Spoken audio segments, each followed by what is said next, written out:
You can often read critics online that discuss pacing in film and how it can shape a successful scene. When I heard this, I immediately thought to my favourite films and how they were paced. Whether or not they were common themes between them, or if they were fast and slow, it was never really something I often thought about unless pacing was the reason I didn't like something, and that thought interested me.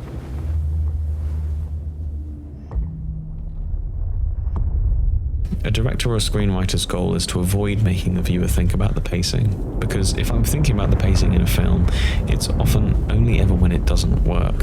One of the most interesting examples of pacing in film is this scene in Denis Villeneuve's Dune Part 2.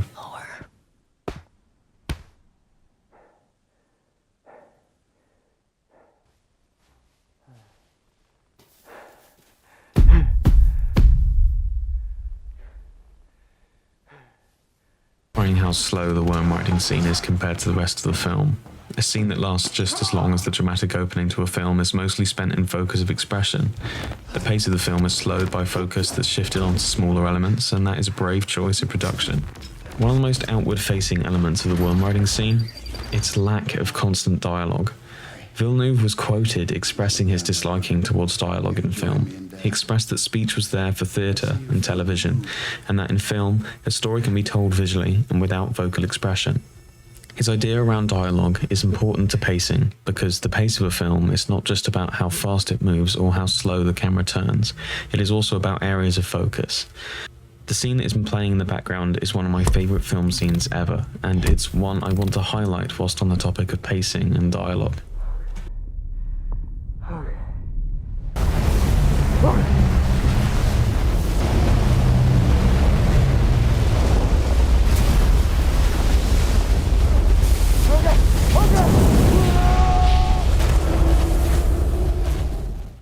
If you've only watched Dune Part 2 once, it's most likely that you didn't notice the emphasis on Paul's breathing in this scene.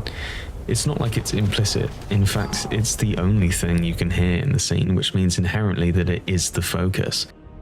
Focusing on Paul's breathing in a scene that's overall purpose is to build suspense slows the pacing in a way that truly heightens the eventual grandiose reveal.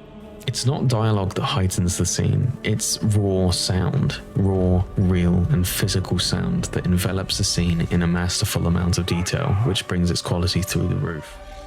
Riding a giant sandworm is a concept that should be stupid, but using pacing, visual storytelling and sound, Denis Villeneuve translates a perfectly written chapter into a perfectly filmed scene.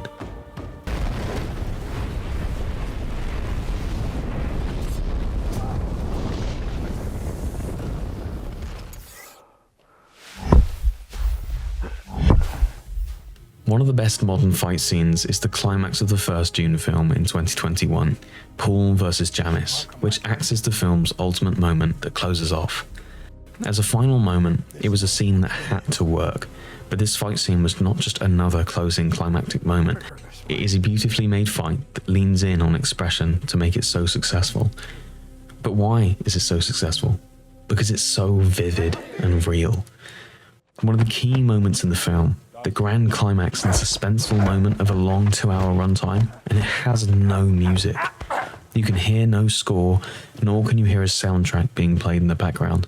All you can hear is the raw and clear sound of punches, swipes, and footsteps.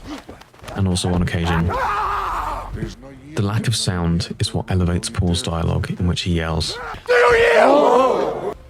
A moment which breaks up and divides the fight, allowing for the audience reaction to take over and for the music to gradually make its way back in. A moment that is signalled by Lady Jessica's dialogue, in which she explains, Paul has never killed a man.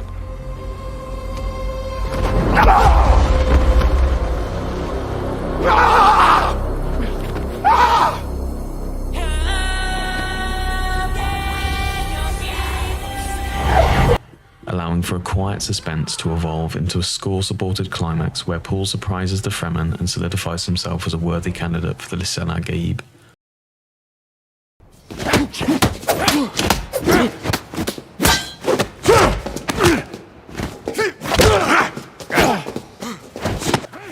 Unsurprisingly, this isn't the only time in which Denis Villeneuve uses the score and sound-based strategy to elevate a fight scene, because he uses this same strategy for the final fight of the second film between the scoundrel Feyd-Rautha and the newly realised Kwisatz Haderach Paul Atreides. Again, it's the vivid sound that makes this fight so special to me. There is no music, very little dialogue, and a big focus on realistic and authentic audience reactions. You may also be thinking or asking why the audience reaction matters, but it does. In fact, the audience reaction of when Paul uses the voice, also when he gets stabbed, and finally when he wins the fight,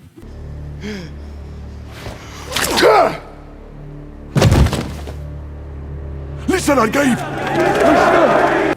These are three key moments paired with audio and visual storytelling in the form of audience reaction that build up to the return of score.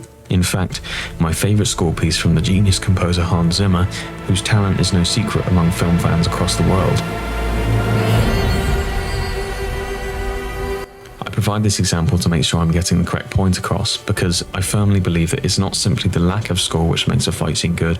Instead, it's the careful consideration of when score is needed, and when it should be playing over a scene. Like pacing, a scene does not have to be slow or raw to be a good scene. There are plenty of great moments in this film that are overpowered by score.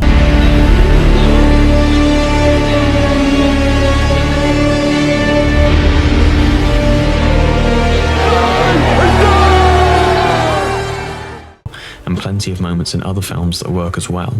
One of my favourite modern action films is the newly released title Thunderbolts from the recently lackluster Marvel Cinematic Universe. Oh no. Thunderbolts is by no means a perfect film, but its climax is a massive highlight for me. Yelena, Oh my god. you named them after your previous Oh soccer my club? god. Unfortunately, thanks to copyright, I can't provide proof, but if you've seen the film, you know full well how compelling Son Lux's Thunderbolts score truly is, and how grand it makes the climax of the film. I provide this example to explain how both score and no score are good, and a scene is not defined by its musical volume, but instead its taste in which the music is used. Good music makes a scene, but good silence can also do the same.